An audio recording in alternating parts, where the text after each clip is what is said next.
Bonjour à tous. Alors ne vous inquiétez pas si vous entendez derrière un bruit de fond.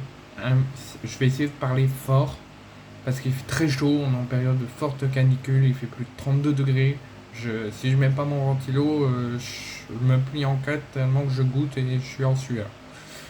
C'est la petite parenthèse de la chaleur, donc ne vous inquiétez pas si vous entendez un bruit au fond de la vidéo. On va parler et on va faire surtout le JT OM des actualités qui tournent autour du club et autour de la préparation de la saison prochaine. N'oubliez pas, demain soir, 18h, match de l'OM, le premier match sur Roberto De Cherbi pour le match amical face à Nîmes au centre Robert Louis Dreyfus. Le match sera diffusé sur la chaîne Twitch officielle du club. Et on va voir déjà ce que Decherby met en jeu, comment les joueurs s'y adaptent et comment l'équipe est depuis l'arrivée de Decherby, comment Decherby a préparé l'équipe et a construit l'équipe. On va déjà voir ça demain pour le premier match de préparation de l'OM au centre Robert Louis Dreyfus. C'était la petite parenthèse. Maintenant, on va parler du JT et des actualités, surtout du mercato été actuel. Et on va en profiter en même temps pour parler de quelques propos tenus par le président Longoria et par Greenwood et par Lilian Brassier lors de leur conférence de presse de présentation. La première chose à savoir, c'est que Ismaïla Sarr s'approche d'un départ de l'OM.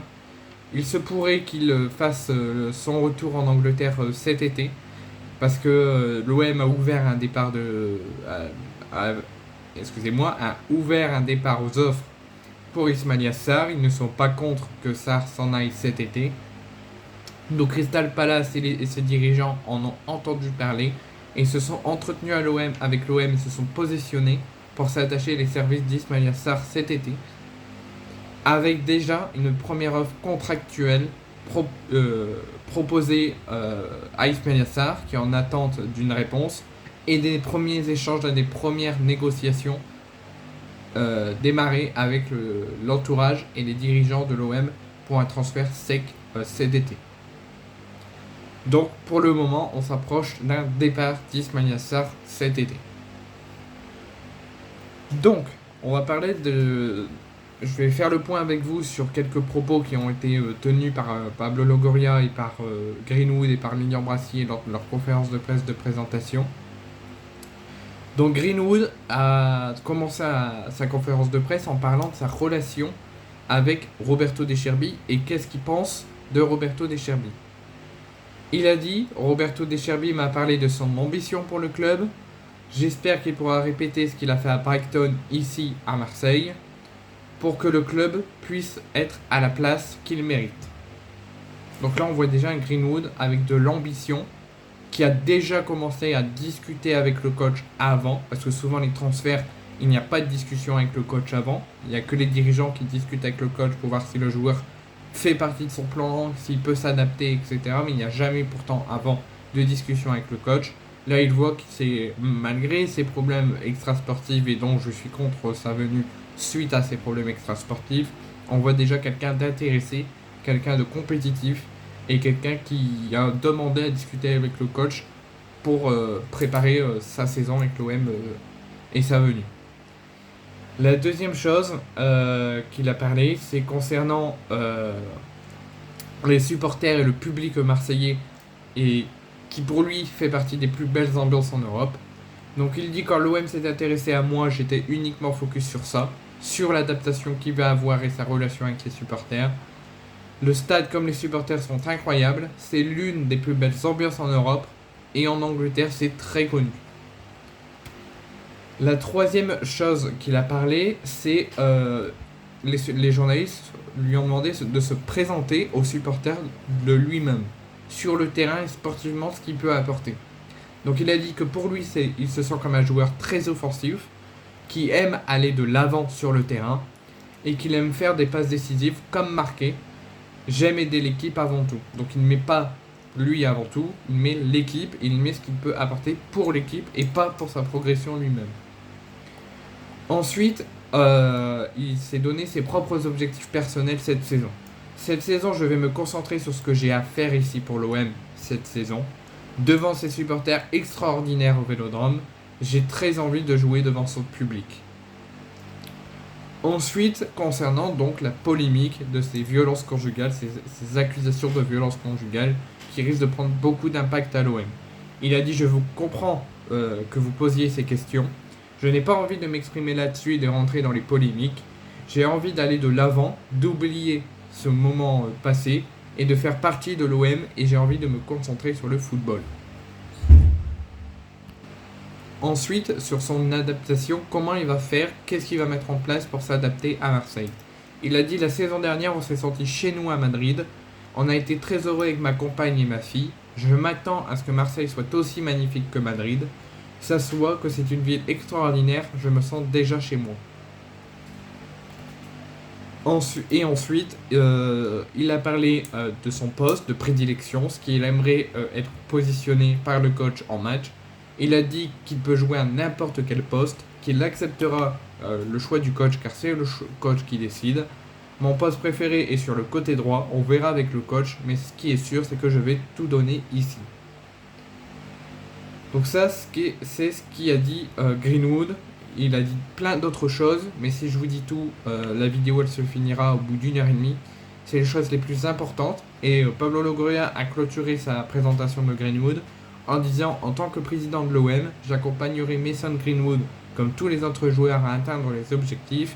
Mason Greenwood a toutes les valeurs qu'on veut développer au sein du club. Maintenant pour la présentation de Lilian Brassier. Pour le premier propos que Lilian Brassier a dit lors de sa conférence de presse, il nous dit que l'OM est un club avec beaucoup d'exigences, qu'il est venu ici pas pour sa propre pomme, mais pour le bien de l'OM, pour aider l'équipe. Il y a beaucoup de stabilité, l'objectif est de retrouver l'Europe et la Ligue des Champions. Je suis une personne ambitieuse.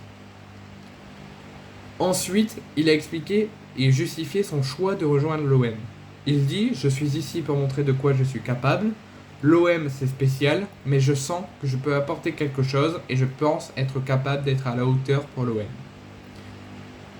Ensuite, il a dit qui l'a un petit peu orienté pour qu'il puisse quitter Brest et s'engager à l'OM. Il a dit: son coéquipier de Brest, Hugo Magnetti, m'a dit que c'était un club pour moi, j'estime avoir fait le bon choix.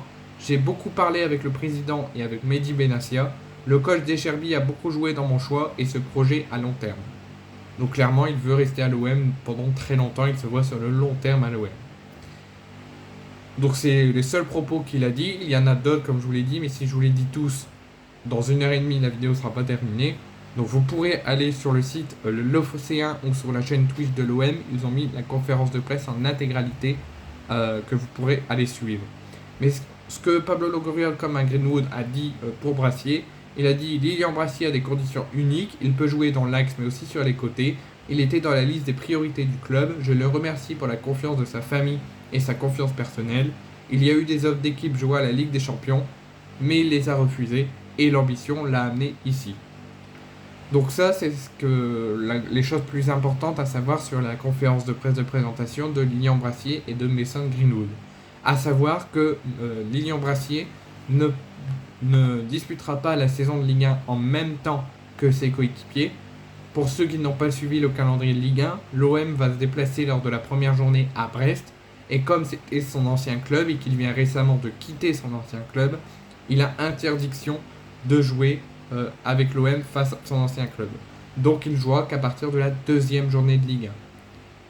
Maintenant, on va reparler donc du mercato de l'OM et des départs et des arrivées. Donc concernant Pierre-Emerick Aubameyang et son départ officiel en Arabie Saoudite à Al-Qadsiya, ce transfert pourrait apporter aux finances de l'OM et à la direction de l'OM plus de 7 millions d'euros, 6,5 précisément, mais plus de 7 millions d'euros à l'OM et à ses finances. Pablo Longoria avait un temps freiné le départ d'Aubameyang. Il l'a dit en conférence de presse, ce n'était pas un souhait de la direction et du club de le vendre. Eux souhaitaient le conserver, cette saison ne souhaitaient pas le vendre, mais c'est son propre choix à Aubameyang d'être parti. Ce n'était pas une stratégie de négociation, comme je vous l'ai dit. La direction et Pablo Longoria, principalement, le voulaient absolument qu'il reste. Mais Aubameyang a clairement déclaré qu'il souhaitait partir. Donc ce transfert, qui était à contre-cœur du niveau et accepté à contre-cœur du niveau de la direction, pourrait apporter 7 millions d'euros aux finances de l'OM. Si on fait un petit point sur quelques rumeurs de mercato, Samuel Gigot est sur le départ du côté de l'OM. Il pourrait rester en Ligue 1, certes.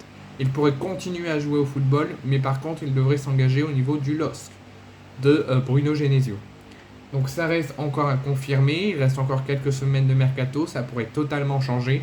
Il pourrait encore rester, il pourrait partir. Mais pour le moment, ce qui est sûr, c'est que Lille s'est positionné et veut négocier avec l'OM pour s'attacher des services de Gigot. Ensuite, concernant Aziz Ounahi, c'est sûr et certain, Deschamps ne compte pas dessus, l'OM ne compte pas dessus et souhaite, d'ici la fin du mercato, qu'il quitte l'Olympique de Marseille. L'OM aurait acté un départ d'Aziz Ounahi.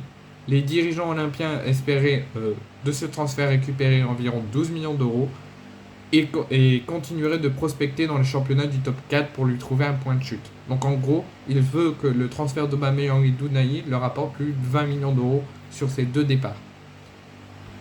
Roberto De Zerbi a déclaré auprès de sa direction que le mercato lui plaisait, mais qu'il souhaitait encore des renforts, notamment des renforts plus principaux au niveau du milieu de terrain. Et concernant le gardien de but, l'OM pistorait Ilan Messier, c'est toujours d'actualité, mais ils n'en mettent pas leur priorité parce que Ilan Messier est trop hésitant sur son avenir et sa valeur est beaucoup trop chère pour les finances de l'OM. Mais par contre, ils sont sur Alvaro Valles également, mais qui demanderait un salaire exorbitant pour venir à l'OM. Donc les deux pistes prioritaires du moment, c'est le Lensois Brice Samba et Philippe Jorgensen, que le club est en négociation et qui essaye et réfléchit à s'attacher de leur service. Ça, c'est pour les quelques petites infos pour le mercato. Concernant la possible arrivée et l'avenir de Faris Boumania déjà, mais aussi la possible arrivée et le retour d'Alexis Sanchez et l'arrivée de l'ancien joueur d'Arsenal, Edin Nessia.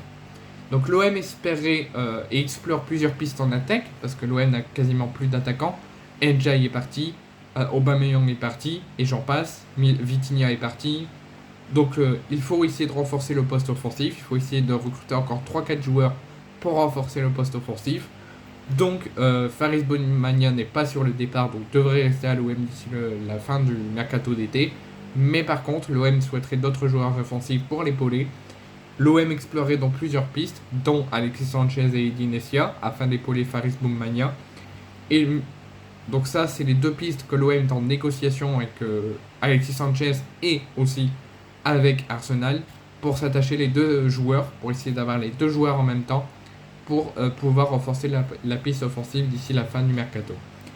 Et enfin, concernant Jonathan Klaus, il se pourrait que l'OM et Nice, hier après-midi, aient trouvé un accord entre les deux clubs pour faire venir Jonathan Klaus à Nice, chez le rival. Et Jonathan Klaus, on en aurait entendu parler, ce sera entendu avec les deux directions de l'OM et de Nice, et aurait trouvé un accord pour partir de l'OM dès cet été, pour un contrat de 2 saisons plus une en option. Et ça devrait être officiel dans les prochains jours, les prochaines heures, mais il devrait bien être la deuxième recrue de l'OGC Nice et de son ancien coach à Lens, Francaise. Et je trouve ça bien dommage qu'il nous quitte cet été, alors je pense qu'avec Deschamps, il peut réussir à s'adapter au jeu de l'OM et peut faire une belle saison, mais malheureusement, des fois, il faut perdre à contre-cœur des cadres très importants de l'équipe.